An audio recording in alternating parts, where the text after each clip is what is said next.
Hello everyone! Cooking time. Oh guys, ito gumawa pala ako ng tomato cucumber salad.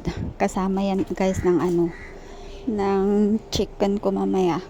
Madali lang gawin yan guys. Tapos pinagsama ko yung dalawang ano bang tawag nun? Salad dressing na binili ko galing Thailand. Tsaka may pasta. Ayan. Masarap yung salad guys. Medyo matamis-tamis na maanghang. Ayan. Gumawa din ako ng simpleng pasta. At syempre may manok tayo. Ayan yung lemon buttered chicken ko guys. Niluto ko yan guys sa butter. Minarinate ko lang yung chicken ng mixed spice, black pepper, at saka nilagyan ko ng asin. Tapos some seasoning na din guys para mas malasa. Ayan, importante guys yung yung pag-marinate, kailangan i-marinate yun ng mga matagal-tagal para manuot yung lasa.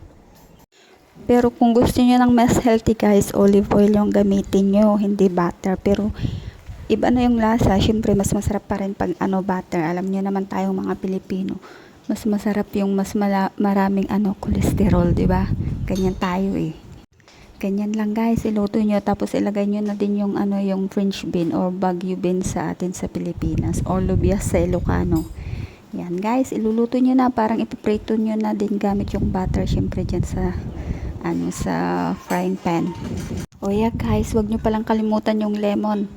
Ilagay nyo yan sa marinate ng ng manok para magkaroon ng medyo maasim-asim na lasa. Masarap yan kasi sa manok, di ba guys?